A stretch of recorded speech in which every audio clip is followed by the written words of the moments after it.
বীমা কর্মকর্তার বিরুদ্ধে গ্রাহকের টাকা আত্মসাতের অভিযোগ উঠেছে। টুঙ্গিপাড়া থেকে শেখ ওহিদুজ্জামান। গোপালগঞ্জের টুঙ্গিপাড়ায় বীমা গ্রাহকের পলিসির কয়েক লক্ষ টাকা আত্মসাতের অভিযোগ উঠেছে রূপালী লাইফ ইন্স্যুরেন্স মধুমতি সার্ভিস সেলের সিনিয়র শাখার ব্যবস্থাপক জি.এম. সাইদুর রহমানের বিরুদ্ধে। এ বিষয়ে কয়েক ভুক্তভোগী টুঙ্গিপাড়া উপজেলার নির্বাহী কর্মকর্তা ও রূপালী লাইফ ইন্স্যুরেন্স কোম্পানি ব্যবস্থাপক পরিচালক বরাবর লিখিত অভিযোগ দায়ের করেন। অভিযোগে জানা যায়, টুঙ্গিপাড়া উপজেলায় প্রায় 20 জন গ্রাহকের টাকা কোম্পানিতে জমা না দিয়ে লক্ষ লক্ষ টাকা আত্মসাৎ করেছেন এই রূপালী লাইফ ইন্স্যুরেন্সের মধুমতি শাখার সার্ভিস সেলের ব্যবস্থাপক সাইদুর রহমান। কিন্তু বীমার টাকা ফেরত চাইলে নানা রকম তালবাহানা ও হুমকি দিতে থাকে। টাকা আমার হয়, ভবিষ্যতে আমার কাজে লাগবে। তারপরে আর কি আমার স্বামীর নামে বীমা করালাম।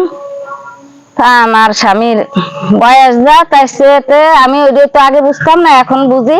ওনারা বয়স কমাইয়া তারপরে ওনারা ওই বীমাটা করাইছে। বীমাটা করানোর পরে কিভাবে আপনার আইডি কার্ড সে আমার কথা শুনেন না, কিভাবে আমার কাছ থেকে আইডি কার্ড নিয়ে গেছে, নিয়ে আইডি কার্ডের ফটোকপি নিয়েছে, নেওয়ার পরে ওনারা কিভাবে কি করছে জানি না।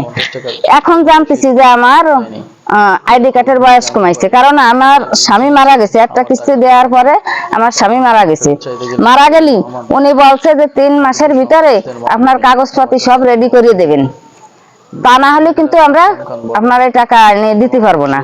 আমি 1 মাসের ভিতরে ওই হায়াত আলী আঙ্কেল আমার সাথে থেকে আমি 1 বছরের টাকা জমা দেওয়ার পর কোনো রসিদ দেননি সাইদুর রহমান।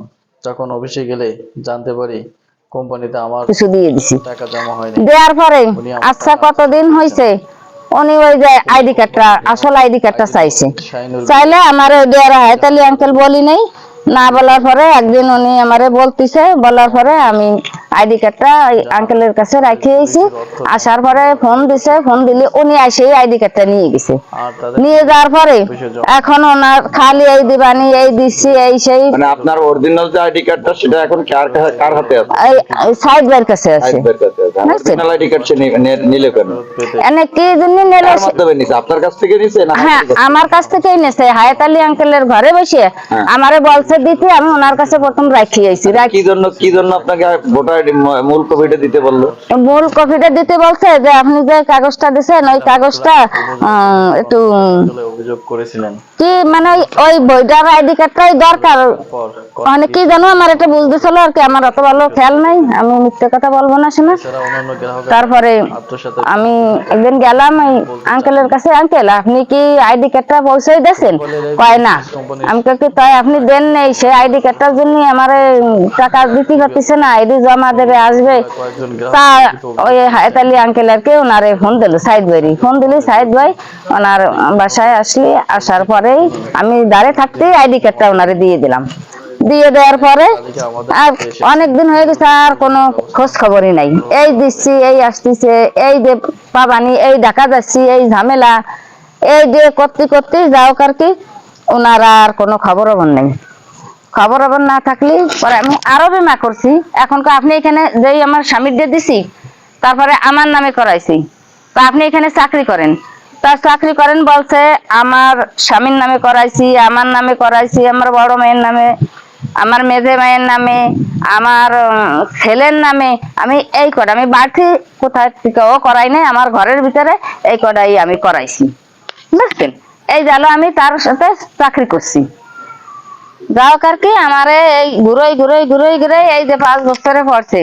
এই 5 বছরে আমি তার অফিসে জাতি অন্তত আমার 5-7 হাজার টাকা খরচ গেছে। 5-7 হাজার টাকা খরচ গেছে। আমি গেলি এই হবে না, এই হবে না। তারপরে সে আমার সাথে রাত ব্যবহার বন্ধ করছে, আমারে তার অফিস থেকে বাইর করে দিয়েছে। আমারে ফোন দিয়েও হামকি দামকি বলছে। আপনার এই যে আপনারা বের করে দিয়েছে বা আপনার সাথে পার্সোনাল কথাবার্তা বলতে, এটা কতদিন আগে কাহিনী? এটা তারপরে 5-6 মাস কি 3-4 মাস এরকম, অত ভালো আমার খেয়াল নাই শোনা। তারপরে 3-4 মাস বা 4 মাস এরকম হতে পারে, তাই? জি। পরে ফোনে আমারে উনি উল্টা পাল্টা ভাষা দিছে। তারপরে তা উনি বললো যে আপনার সাথে কোনোদিন ফোনে বলে কথা হয়নি। ফোনে কথা বলা হয়নি। আচ্ছা, ফোনে কথা যদি বলা না হয় তাইলে এই যে জসিম আছে না সাংবাদিক, হ্যাঁ। ওই জসিমের কাছে শুনবেন। জসিম এই করছে, করার পরে জসিম ফোন দিছে, ফোন দেওয়ার পরে জসিম এই কথা বলে দেয় তোমার টাকা লাগে তুমি টাকা নাও, ওই বাজে মহিলা বেশি তুমি আগইও না, ও একটা খারাপ ভাষা দিয়ে বলছো, ও তাই করি বেড়াই গিয়ে। সাক্ষী নেবেন জসিমের কাছে নিয়েন। আচ্ছা হ্যাঁ, ভাষা এত বড় খারাপ। আমারে ফোন দিয়ে আমারে ওই রকমের বলছে, একটা ভাষা দেশে। আমি বললাম যে আপনার আমি ভাইয়ের চোখে দেখছি, ওনার নামে আমার ভাইয়ের নাম, এই জন্য আমি ওনারে ভাই বলেই ডাকছি। তাই ভাই আপনি আমারে কেমন ভাষা দিলেন, আমি তো কোনোদিন আশা করছিলাম না যে আপনি আমারে এই রকমের ভাষা দেবেন। শেষে বলতেছে যে না আমি আপনারে বলিনি। আমি তো কথা বলতেছেন আমার সাথে, আপনি কারে বলছেন, আমারে বলেন না, আপনি বললেন কারে। যাও কারকে এই এই পর্যন্ত। সে এখন বলতেছে যে আমারে কোনো কাগজপত্র দেয়নি। হ্যাঁ। যদি আপনারা প্রমাণ চান যে আমি কাগজপত্র দিছি কি দেয়নি। আপনার কাছে আমার আরেকটা প্রশ্ন, সেটা হচ্ছে যে আপনার স্বামী মৃত্যুবরণ করার পরে আপনার স্বামী আগে কি কোনো রোগ ছিল, কি রোগ ছিল, আর তার যে মৃত্যু সনদে কি রোগটা লেখা? আমার স্বামী স্ট্রোক করে মারা গেছে। আপনার স্বামী স্ট্রোক করে মারা গেছে। ইউনিয়ন পরিষদ থেকে আপনি যে মৃত্যু যে সনদটা বের করছেন, ওই মৃত্যু সনদটা কি লেখা, কি ওখানে দুটি সনদ বলে বেরিয়েছে?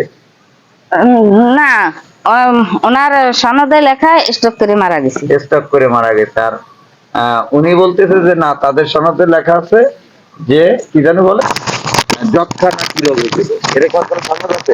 না, যক্ষা হয়নি। এই সনদ এই যক্ষা রোগটার সনদটা কে দিচ্ছে তা জানি না।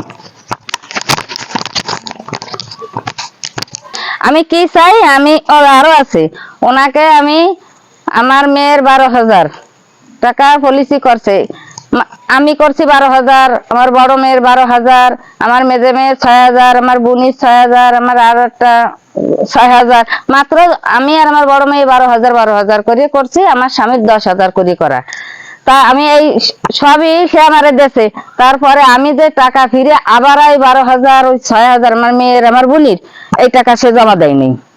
এখন আমার সম্পূর্ণ টাকা সে তার কাছে আপনার মেয়ের যে টাকা, ছেলের যে টাকা, ছেলের না, আমার বোন আর আমার ছেলে, আমার আর যে কয়টা একটা দিছি, আর এই আমার মেয়ের আর আমার বোনের দুটি করে একটা রিসিপ্ট পাইছি আমি, আর একটা রিসিপ্ট পাইনি।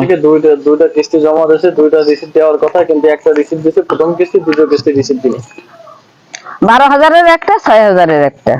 এই দুইটা রিসিপ্ট আপনি পান না।